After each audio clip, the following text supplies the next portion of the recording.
They say that the best positions are first and last, so maybe I'll be the last one. I'll close the show. Oh, welcome to the season finale with Andy. Hi, I'm your host, Nick Spikey, here on Canvases and Queens. Two artists exploring one theme relating to drag and art. We have Andy here with us today. Today on the show, we'll dive deep into the subject of community. Grab your brushes because it's time to spill some tin. And once again, it's me, Mick Spikey, here on Canvases and Queens. Daddy's here. It's Andy. Hi guys, how's it going? Hi, Andy. How are you? I'm very well, thank you. Just getting ready for New Year's. Oh, yeah. Okay. So, as we're recording right now, Christmas just ended and we're just entering the new year. How was your Christmas? Oh, very fun, very wholesome. Had a nice catch up with friends and family and just celebrating the silly season. Ooh, big plans for the new year? Um, I think I'll be spending some time at the beach and potentially going to a party tomorrow night. Okay, in case the listeners might be very confused, you're on the southern hemisphere, so you do go to the beach during this time of the year. So if anybody was wondering why Andy is crazy, he's not. Anyway, Andy, I don't know whether you realized the introduction, and this has been the biggest mysteries for me about you. Why do people call you Daddy? Um, it's a mystery to me as well. I don't think I'd ever been called daddy before, so it's a bit of a first. But look, I'm not complaining. Yeah, I've always been very curious, and yeah, I thought you might know, give us an answer, but I guess not. Sorry, the mystery will stay unrevealed. Yes. Andy's secret. Anyway, Andy, thanks for making time to talk to me today. Oh, thank you. It's an honor to be here. I've been watching the show, and I'm so glad that I can finally take part in it. Thanks again for joining me. Are we ready? Yeah, let's do it. So we'll start the show in Act 1, and this is the part of the show where we take a closer look at some of your work. Andy, I know you shared with me a few pieces, and maybe you can start the one of Miss Vanjie. Of course. So the Miss Vanjie illustration is inspired by her DIY outfit from the first episode of season 10, where she had to use found materials to make the infamous Barbie flower bodysuit. The illustration I did was like a bust portrait of her face with the flowers and Barbies coming off and her name underneath. It was a Copic Marker illustration that got adapted into a pin and stickers and clothing as well, I believe. But it's her signature blonde hair, and she's giving a bit of stank face. So, a bit of a smirk. And this is the infamous look that got her eliminated, is that right? That's right. It's the look from the Miss Vanjie meme. So A few of us who never experienced working with Miss Vanjie, how was the process like? it was very fun. She's a big baller personality and so flattering, so lovely to work with. She made me feel really inspired to keep producing work. She was the first queen to commission me, and I've probably done more merch for her than any other queen. So this was your first ever drag race drag queen commission.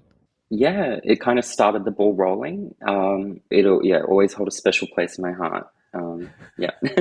Okay, so you did mention that this piece was done using the Copic marker. I meant to bring this up later, but I thought it would be a nice time to bring it up now since you mentioned it. You are a Copic ambassador of Australia. Is that still? That is I, correct. oh, Yeah, okay. I'm a lifetime ambassador for my lifetime contributions to the world of Copic art, I suppose. Okay, you have to give us the backstory. How did that come about, and how does one become a Copic ambassador? Well, it started out many, many years ago. I mean, I was already collecting Copic markers back in high school. They became my preferred medium for illustration just because they they're so vibrant. They have almost the effect of watercolor paint, although they're alcohol based. So you can blend with them really well. They're great for layering. Yeah, they're really quick and efficient to use. But I guess because I was using them so often for so much of my fan art, the Australian Copic brand, or like the Australian and New Zealand division, they actually reached out to me through social media and asked whether I would be interested in representing the brand as an ambassador. And I'm just responsible for, I guess, producing social media content, or a certain number of illustrations each year that they can use on their socials. But I'm rewarded with beautiful gift packs every now and then. I'm very Oh, spoiled. oh my god. This is new information to me and I'm very Oh, jealous. Yeah. Copic markers and I think traditional art in general intimidates me. Is traditional medium something that you're very comfortable with?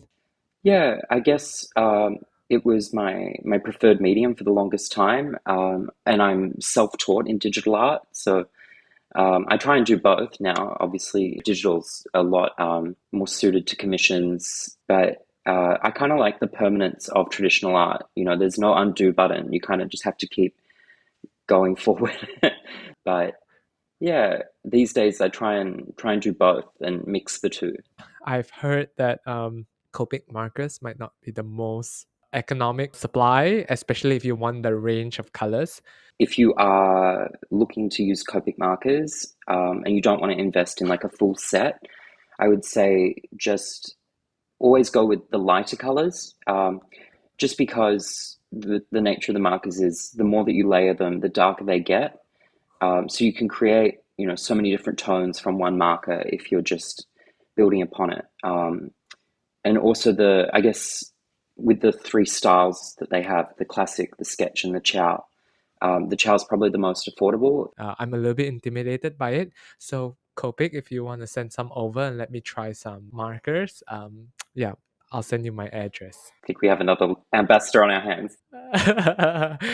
Yeah, I'll be the Asian region ambassador. Yes.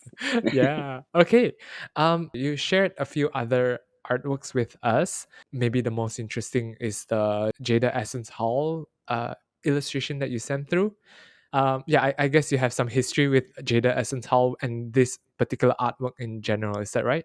That's correct. Yeah, so Jada, she shares the same talent manager as Miss Vanjie, actually. So quite a few of the queens that come to me are all represented by King's Queens Entertainment.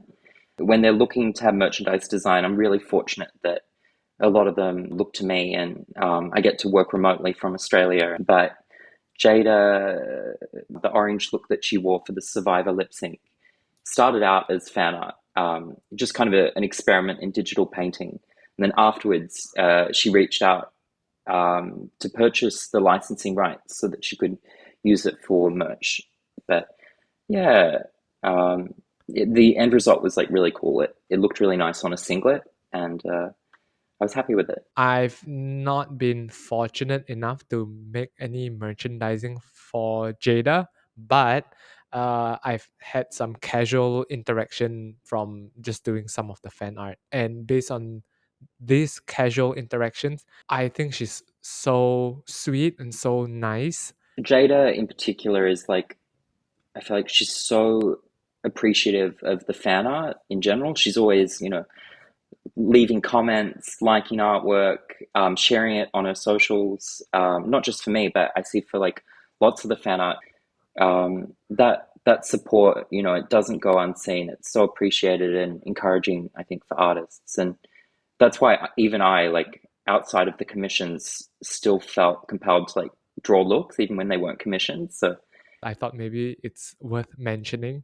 Not all queens respond to fan art the same, but Jada Essence Hall, I would dare say, is the one that really spends the most time interacting with fans and the fan artists. absolutely, yeah.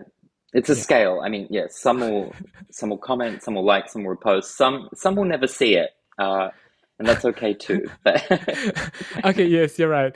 Yeah, no.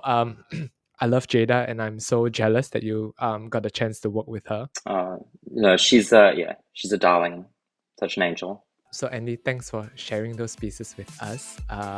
And if you're ready, I think we're ready to move on to Act 2 of the show. Shall we? Let's do it. We've come to Act 2 of the show, and this is the part of the show where we'll dive deeper into a specific theme relating to drag and art. And today we're talking about community. Andy, yeah, when I had the idea to do this show, you were the first person that came to mind because you were the one that pulled a few. Okay, a few is a understatement. You were the one that pulled in a lot of fan artists together and formed some chat groups, and you were the mastermind behind the little community that we have, or the one that I'm part of. um, so yeah, maybe take us back to that period and why you decided to get us all together into a chat room. Yeah. Um, well, I think it kind of, crossed over with season 12 and COVID lockdown. Um, so I think it was back in 2019, as I was, really kicking into gear with season 12 art. I'd already been following so many of you guys and watching your art on Instagram, but I felt that what was missing was like a forum or like a chat where people could kind of communicate, collectively and share their work. Especially lockdown in Melbourne, we were feeling very isolated, not really catching up with friends, and I guess I was just looking to connect with like-minded people who shared my passion and my interest, and wanted to discuss the show, but in a from the perspective of an artist as well, because we see things a little bit differently. And I guess I had this urge to kind of bring the artists together. So what I did, I think I reached out to maybe like 100 different artists at the time. Maybe having everyone in one would have been too much, but I'm really happy with, everyone that came on board and the way things kind of kicked off, because it was so nice just having us all on the same thread, on the same page, being able to share our passion and our art and discuss the show as fan artists. I think that's amazing that you can even think of 100 people to join in the chat group. And again, in case this didn't make the cut earlier, you are the reason why I decided to do the show as well. I thought this is an extension of what you were trying to do. You were trying to get the artists to come together and share their thoughts, perspective. And I wanted to do that as well. Thanks for the inspiration. You're welcome, and I love the show. I think it's a beautiful progression from that, and I've loved learning from all the other artists you've interviewed. It's been great. Oh, thank you. Yeah, so I think what the chat group did for me is that it added a different layer to the fan art. You get to know their personalities. You get to know them a little bit more as a person. Does it serve a particular function for you other than just getting people together? Absolutely.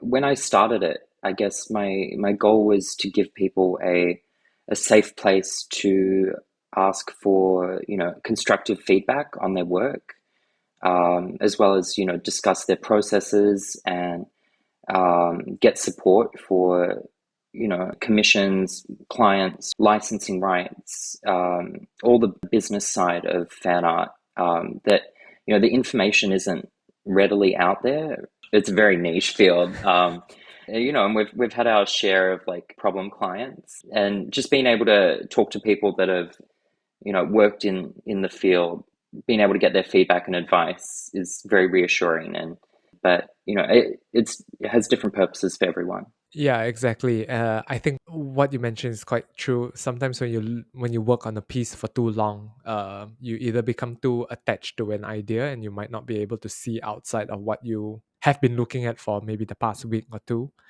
Um, Having the extra pair of eyes that think similarly to you, that might have a different opinion, is always good. So, is that something that you encourage other artists to do as well? To share that with someone else?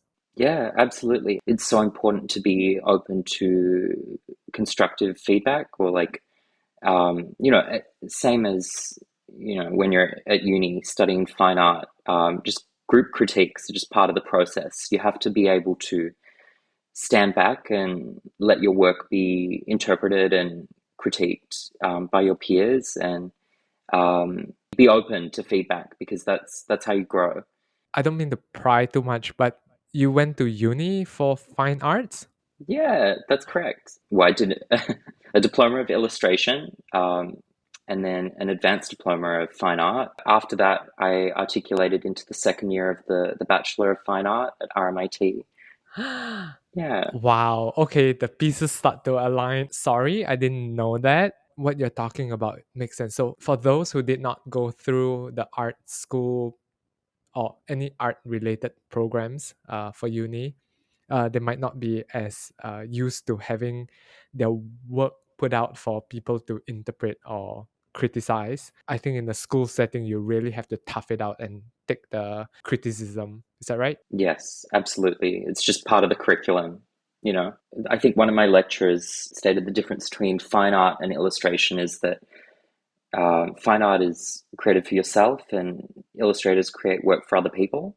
I don't know if that's necessarily true, but yeah, definitely with merchandise design or illustration commissions, you are creating artwork to fit the client's specifications and like their needs, and you kind of have to like adapt and yeah, change it. I like what you mentioned earlier about how art is this isolating process. I don't know, it sounds like you're a camp for putting your work out there. So, what advice will you give to an artist who might feel nervous about doing that? Like you're right, it can be a very isolating activity. Try to find friends that are also artistically motivated.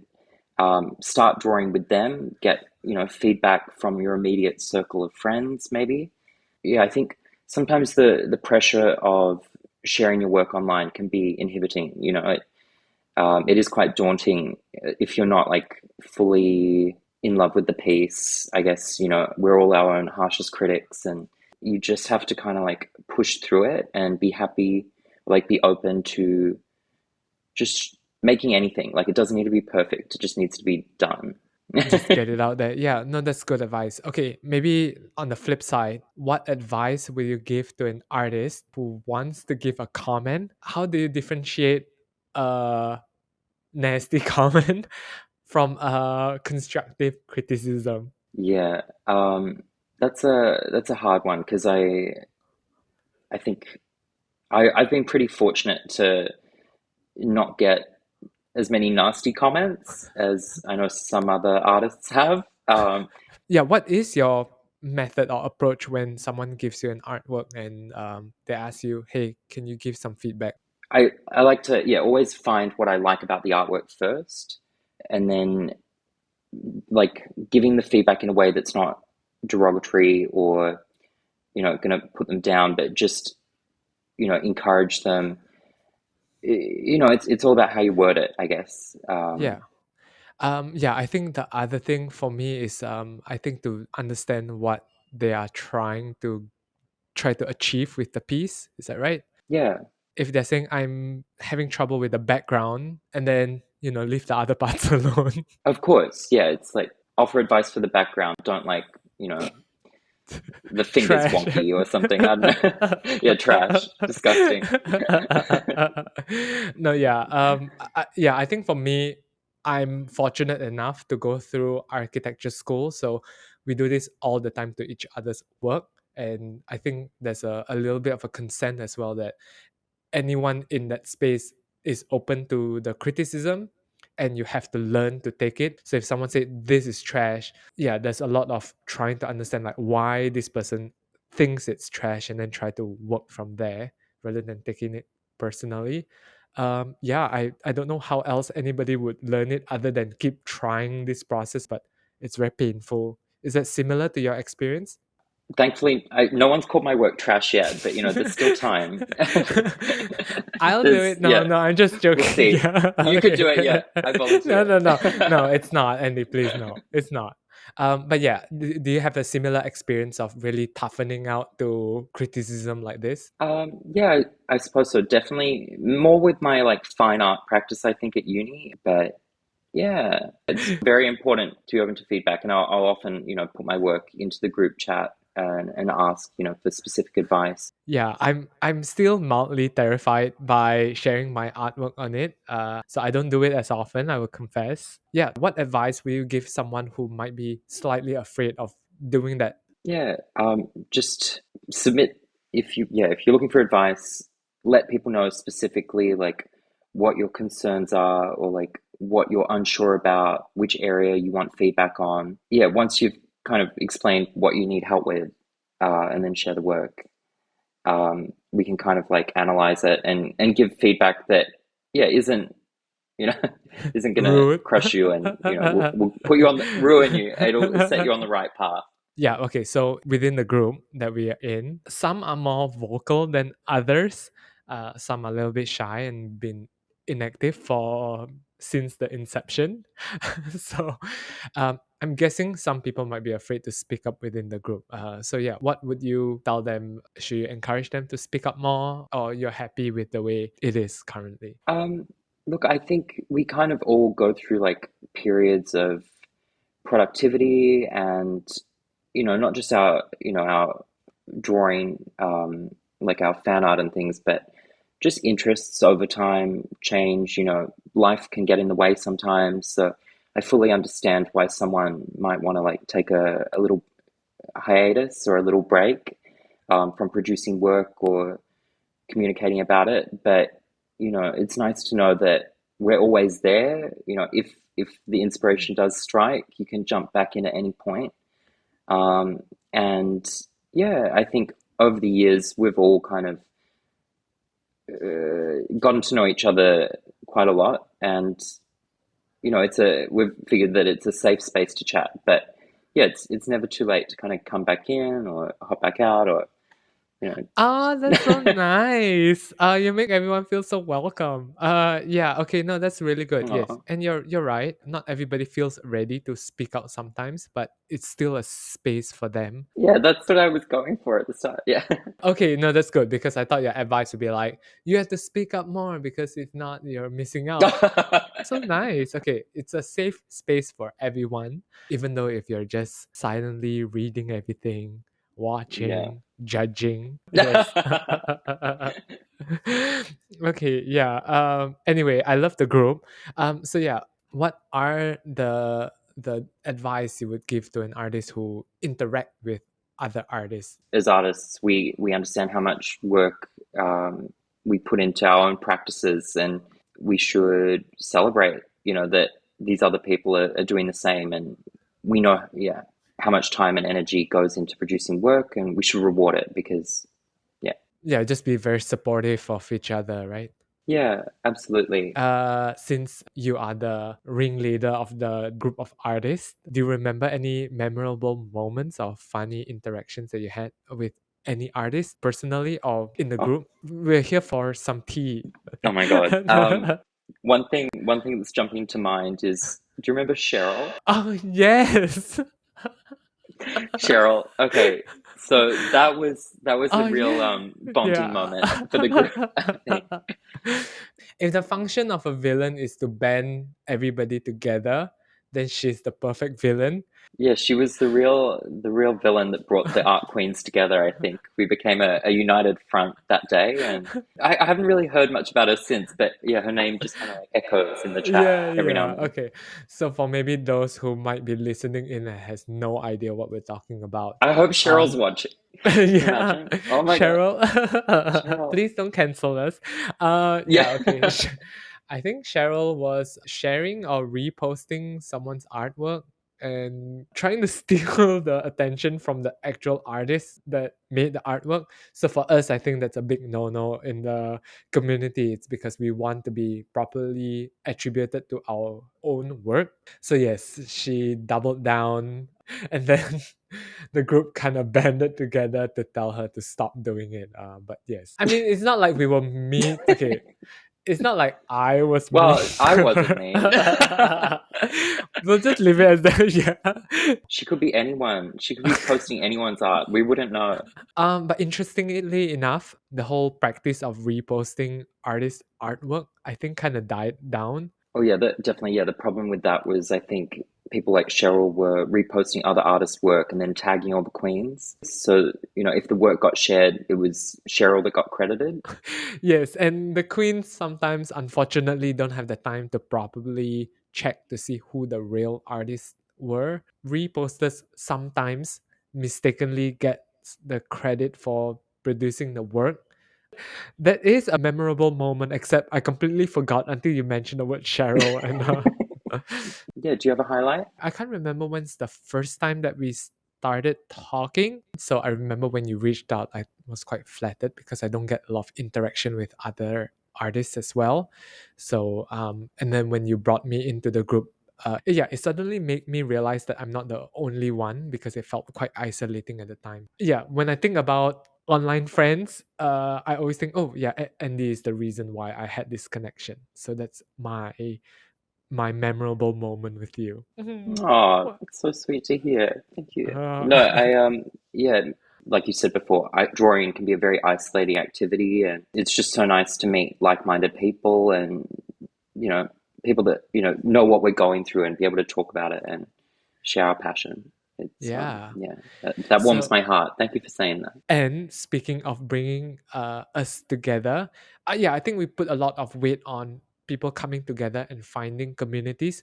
I know some people decide to step away from the group, and I'm very curious, what are the reasons that you get from artists who want to step away or take themselves out of the group? I can think of maybe like two or three people that did decide over time that they either weren't sure about joining the group or eventually they wanted to leave.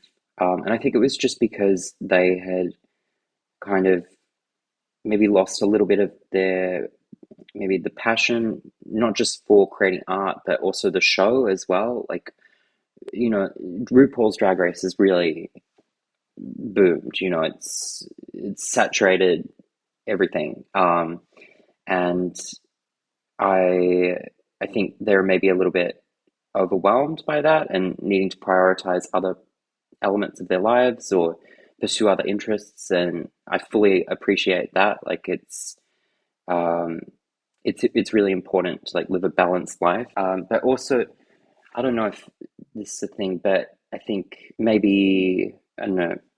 I wouldn't say that there's like an element of competitiveness maybe, or if you're feeling kind of like unmotivated, it makes you a little bit anxious if you see that everyone else is like churning out work. That could be like a constant reminder, like, oh, like I'm a little bit behind, or I haven't made anything recently. Maybe I'm just not as invested or interested, and I don't know. There's all sorts of reasons. Yeah, Maybe and maybe the notifications were too frequent for some people, and they just couldn't keep up. no, and Yeah. and yeah, I think you're right. People should be able to step in and out whenever they feel like it. And yes, interests do change.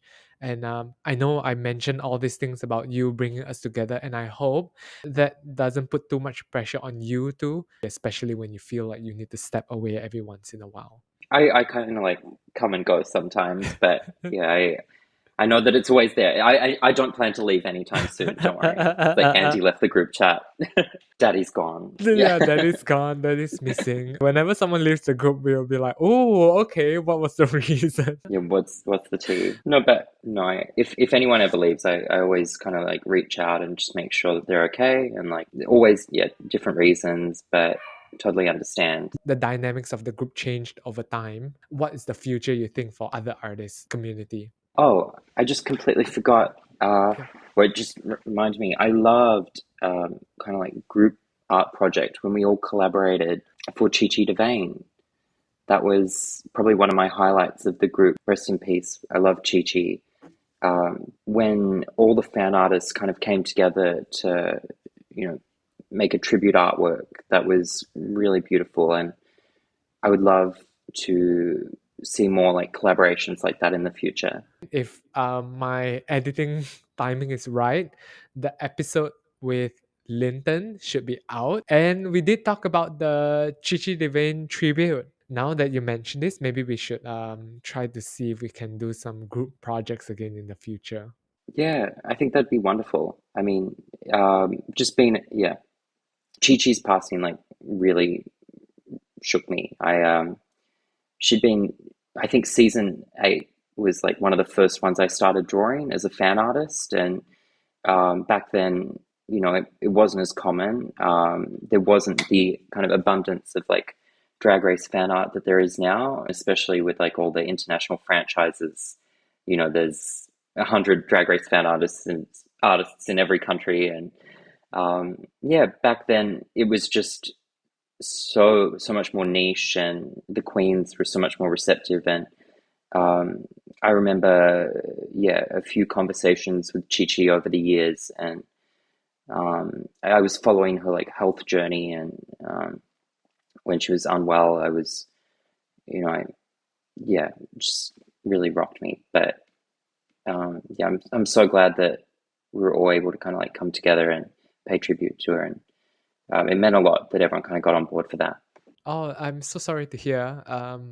I haven't been fortunate enough to interact with her behind the scenes. But yeah, I love the artwork that we did together. Yeah, it reminds me not just of Chi Chi, but also the group of artists that came together to do that piece as well. Okay. Okay, maybe one more question. Yeah, what other sub community that you're a part of? Like, are you in many communities? In terms of like local art communities, I mean, I've dabbled. There were gay life drawing classes here in Melbourne that I've been to a few times, but not recently, unfortunately. I'd love to get back into them. I used to teach painting classes and work with a drag queen.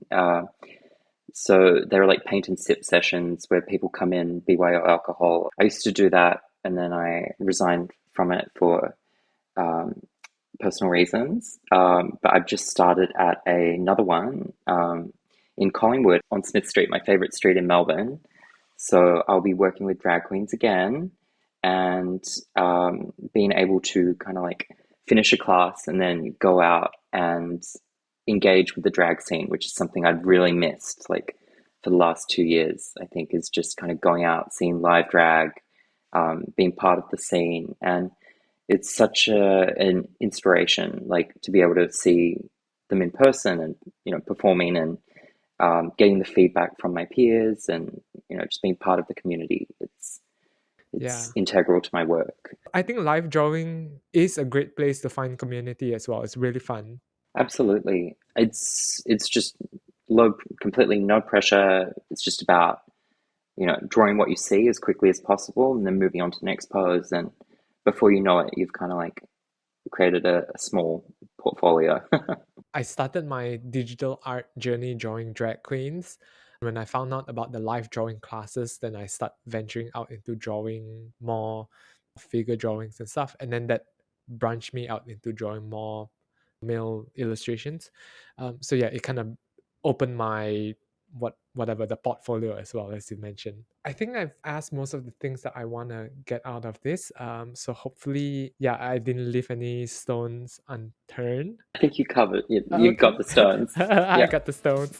Okay, so if you are ready, I think we're ready to close up Act 2 and we'll move on to Act 3. Shall we? Yeah, sounds Okay. good. Let's Yeah. do it. So in Act 3, I'm just going to ask you some random questions and feel free to answer however you like. Okay, are you ready? I'm ready. Okay. If you could spend an entire day with a fictional character or maybe a drag queen, who would it be and what would your day look like? Okay, well, my all-time favorite fictional character has to be Storm from X-Men. I'm a huge X-Men buff, and I think she was my muse before Drag Race fan art. If you're looking at like any of my early illustrations from like high school up until season 8 of Drag Race, most of them are of Storm. So I imagine that my day with Storm would look like brunch somewhere nice, and then somewhere maybe like a smashed avocado on toast. But then after that, we would go maybe like flying somewhere. I don't know. Um, Wait, would the weather look nice yes, the or weather would be stormy? perfect. I mean, it's Melbourne, so like it's hard to say. But yeah, we'd go out for brunch, and then we just probably like go flying around, like just having a good time. Maybe just selectively put bad weather in specific parts of Melbourne. You leave a dark cloud over Cheryl's house. I know, yes, that's right. Cheryl can have the dark cloud and I'll have the bright sunshine. It's constantly raining Yeah, at what else? Cheryl's house. Okay, wait. So, Just lightning, like yeah, power outage. Yeah. yeah. And Tornado. Just drop a hurricane on Cheryl. you know what's so weird? I also feel like I'm very connected to Storm, the character, and I have no idea why. Um, Unfortunately for me, I didn't grow up with comic books, so my first exposure to really the X Men universe was the first movie that came out, the Storm with Halle Berry. Yeah. And now that you're mentioning it, I'm wondering why so many little gay kids are so attracted to Storm. Yeah, I guess I definitely remember when the movie came out in 2000. You know, it was the kind of like first superhero ensemble movie, but it kind of set the ball rolling, you know, for all the other ones to come. So blame X-Men if you're not a fan of Marvel movies. I can understand why X-Men resonates so much with the LGBTQ community because it's about this group of people that were born with some mutations that they have to learn to Yeah, embrace. So I can understand the queerness of the X-Men universe, but I don't know why something in particular definitely. about Storm that really resonated with me particularly, but it sounds like it resonated with few other uh little gay kids as well. So I'm very curious. Absolutely. And you're bang on like with the comparison to like the LGBT community. I think maybe the connection isn't as strong in the movies, but it's definitely explored more in the comic books.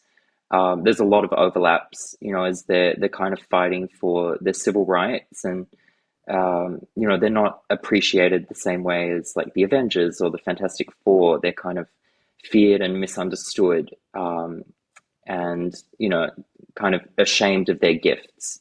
But Storm in particular, I think she's like a queer icon, I guess, because she just conducts herself like a goddess. She's been treated like a goddess most of her life, like growing up in Africa, and then she's just such a diva. Strong I think, feminine energy.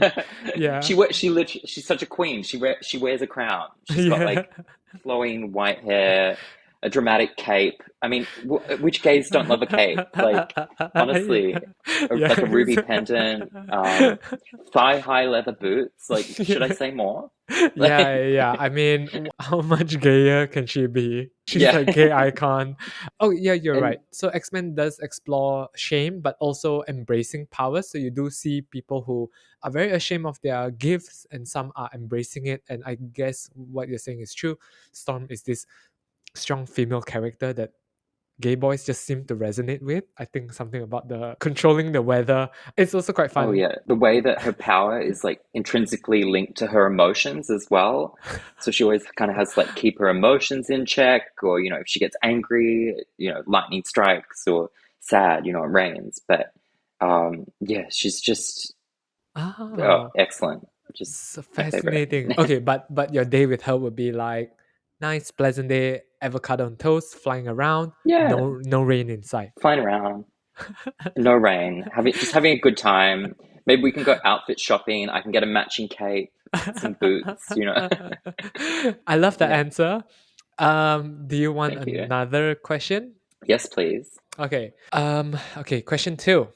Which drag superpowers will you choose and why? First one, the ability to synchronize your lips to any songs, or the ability to cover anything with glitter in seconds. Ooh, ooh, both good choices. Mm, I I am a huge fan of glitter, and I used to cover myself in glitter anyway, regularly, just for work.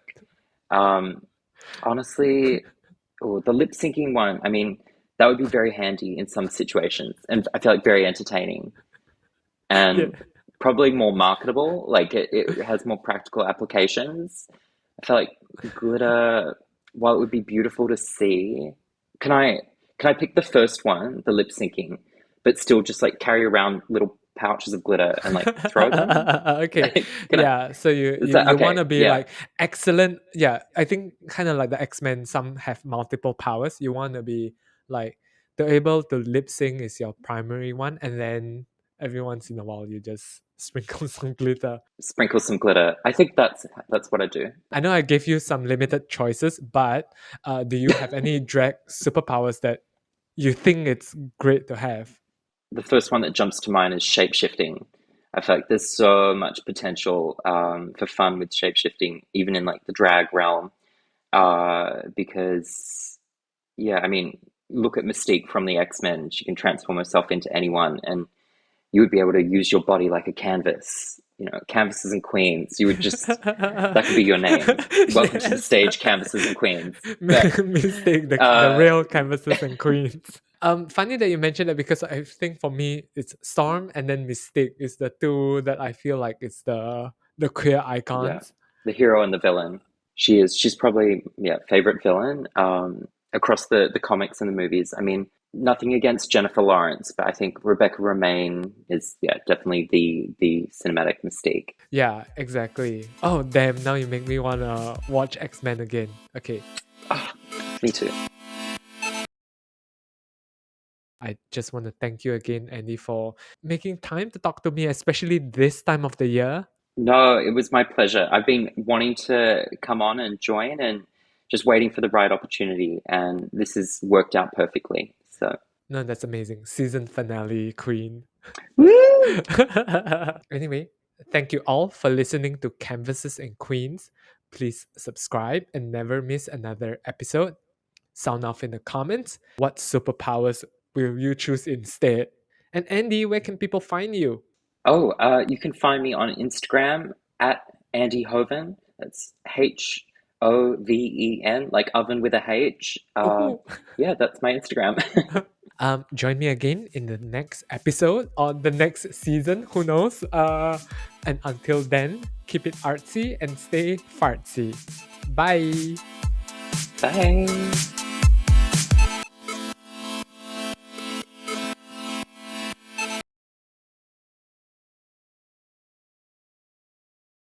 So, in case I get this wrong, is it Cheryl with an S or C? Because I can't remember now. It was a C. Cheryl with a C. Welcome to the stage, Mm. Cheryl with a C.